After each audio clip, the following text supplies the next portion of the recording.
Hello friends, अस्सलाम वालेकुम and welcome to my channel Pase Parda. दोस्तों, जिस केस के मुतल्लिक मैं आपको इस वीडियो में बताने जा रहा हूँ, इस केस ने मेडिकल साइंस की दुनिया को हैरान कर दिया था। ये केस साउथ अफ्रीका के आदमी मार्टिन पिस्टोरियस का है। ये आदमी 12 साल तक अपने ही जिस्म में कैद रहा, लेकिन कैसे?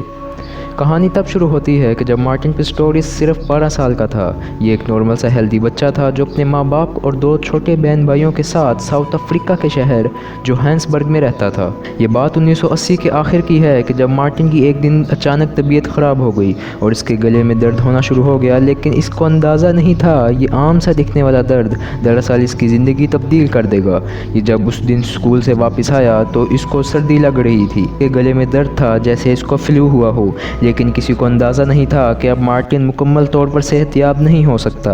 दोस्तों, मार्टिन पहले जैसा नहीं रहा। कुछ ही महीनों में मार्टिन की बॉडी ने हरकत करना छोड़ दी। ये आहिस्ता आहिस्ता पैरालाइज्ड होना शुरू हो गया। डॉक्टर्स की समझ में नहीं आ रहा था कि असल में मार्टिन को हुआ क्या है। ये सांस ले रहा था, इसकी आंखें भी खुली थी, लेकिन मार्टिन ना तो किसी से बोल रहा था, ना ही किसी से आई कॉन्टेक्ट कर पा रहा था और ना ही कोई हरकत कर पा रहा था। ये एक जिंदा लाश बन गया। डॉक्टर्स ने इनके पेरेंट्स को बताया कि मार्टिन एक कोमा में चला गया है, जहां ना तो ये किसी को सुन सकता है और ना किसी से आई कांटेक्ट कर सकता है और ना ही किसी को महसूस कर सकता है। यानी मार्टिन की सिर्फ बॉडी वहां मौजूद थी।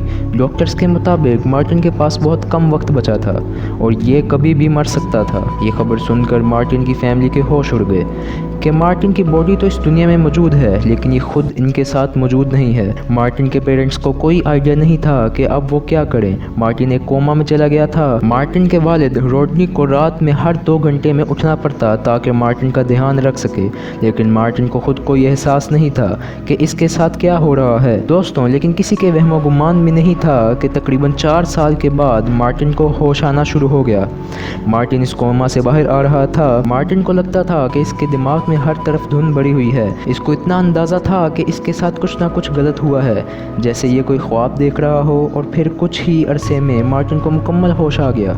लेकिन यहाँ कहानी ख़त्म नहीं होती। यहाँ एक बहुत बड़ा मसला शुरू हो गया। मार्टिन को होश तो आ गया, लेकिन ये ना तो बोल सकता था और ना ही चल सकता था। ये होश में था, ये बात मार्टिन सिर्फ खुद ही जानता था। यानी इसको सब पता था कि कौन क्या बोल रहा है और दुनिया में क्या हो रहा है, लेकिन ये बात किसी और को नहीं पता थी।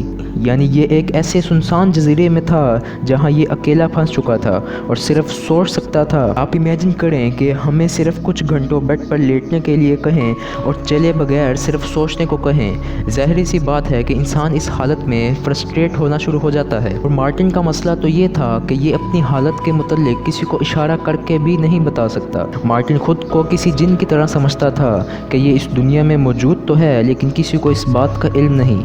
इस दौरान इसकी फैमिली और दुनिया में बहुत कुछ हुआ।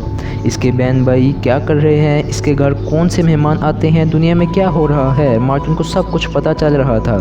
ये दुखी होता था, खुश होता था, डिप्रेस फील करता था कि किसी को पता ही नहीं था कि मार्टिन होश में भी था। इसको मेडिकल साइंस की दुनिया में वेजिटेटिव स्टेट भी कहते हैं। इसी दौरान एक दफ़ा इसकी माँ ने इसको चीख कर ये तक भी कह दिया था कि मुझे उम्मीद है कि तुम जल्दी मर जाओगे, क्योंकि ये उसकी ऐसी हालत नहीं देख सकती थी। लेकिन इसको ये नहीं पता था कि मार्टिन सब सुन रहा है। मार्टिन के वालिद इसका बहुत ज़्यादा ख्याल रखा करते थे।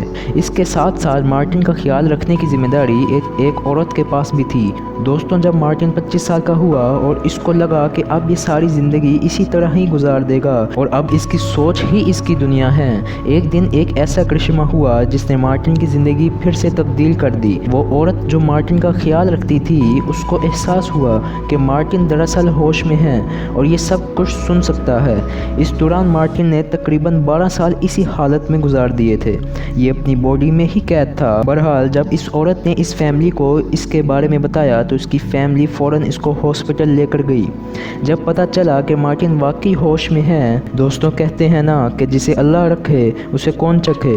आहिस्ता आहिस्ता मार्टिन के ऊपर थेरेपी होना शुरू हो गई और ये चंद महीनों में ही कंप्यूटर के ज़रिए लोगों से कम्युनिकेट करना शुरू हो गया और इसने अपनी कहानी पूरी दुनिया को बताई। दोस्तों, अगर आपको ये वीडियो पसंद आई हो तो इस वीडियो को लाइक और चैनल को सब्सक्राइब ज़रूर कीजिएगा। अल्लाह आपका हामी नासिर हो। अपने मेज़बान को दीजिए इजाज़त। अल्लाह हाफिज़।